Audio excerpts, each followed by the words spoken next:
Welcome back into the Dick Hanna Dealership post-game scoreboard show. I am Joe Fisher, Jordan Schultz, chilling with us as well. The YouTube chat section getting very contentious here. Settle down, everybody. You know, usually I feel like I'm like, you say welcome on in. We're greeting happy Duck fans with like an ice-cold beer or something. Go to your rooms, everyone. Yeah, tonight it's get the hell out of here. I'll turn this car around. I don't want to see you. I don't want to hear from you. Go.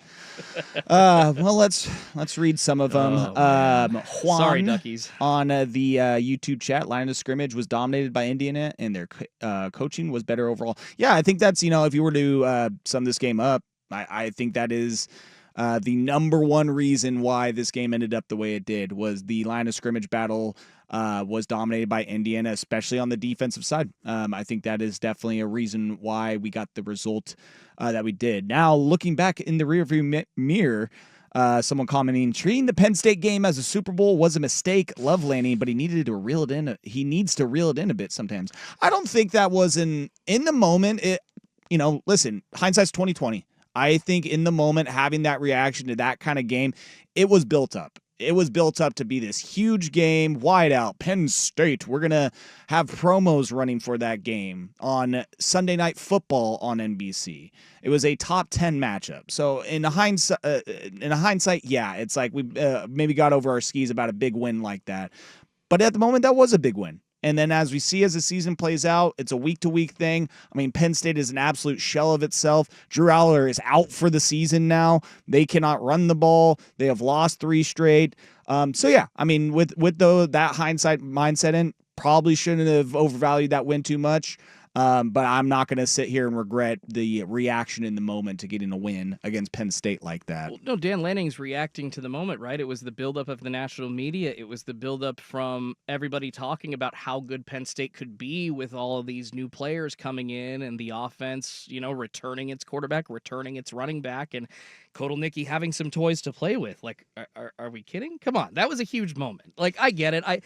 You're right. Hindsight's 20/20. I understand that now it kind of looks bad, but whatever. You want your coach intense after a win, man. I hate it when guys come on in. It's like, honestly, I get annoyed a little bit with Lanning's attitude when he's just like, we're 1-0 this week. We're 1-0 this week. Like, he's human, all right? And we saw the human Dan Lanning, and I think most fans appreciate that. So frustrating, yes.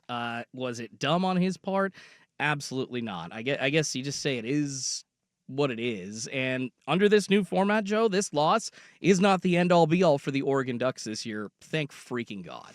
Yeah, some more thoughts. Someone saying, I don't think he took the Indiana game as seriously as the Penn State game, but plenty of time to get things fixed, and it is important to remember how young this team is. Now, I will say, listen, I love my fellow Duck fans.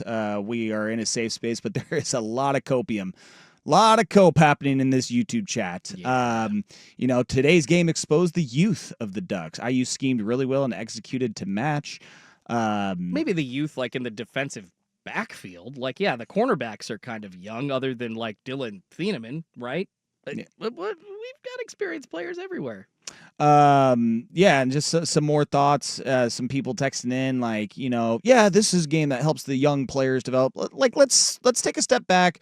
We were all pretty high after that win against Penn State and what we've seen this season, to where we were thinking this is a national title contending team. So I understand it's like, let's remember that this is a young team and that we were always thinking about next year. And no. Like someone even said, next year was always the target. Shut It's like, up. Listen, after 4 or 5 games, that was not how this fan base was feeling after what we saw. So yes, I mean, take your lumps. Listen, we saw what happened with Ohio State last year. Not only did they lose to Oregon in the regular season, but they lost a rivalry game against Michigan, which at that point looked like Ohio State is cooked. They're done. The morale is low. But what they did was then took that as a rally cry, and they ended up going and ripping off a huge run to win the national championship, where they beat not just the Oregon Ducks, but they beat some really good teams along the way in Texas and Notre Dame as well. So again, I just want to, let's just not forget how we felt about this team a couple weeks ago. And while the expectations might change as the season goes along, maybe there is another loss that is waiting for us on the schedule. Who knows?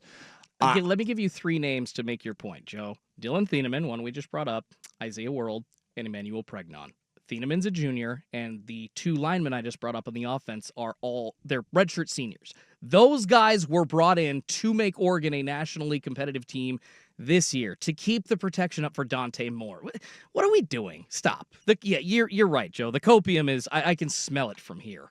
And listen, I still think I'm of the school of thought in two ways. This sucks. Don't get me wrong. Losing at home at Autzen is never a good feeling, because whenever you are there as a fan, whenever you are there taking in a game, you feel unstoppable. You feel like there is nobody that can come into this environment and get a W.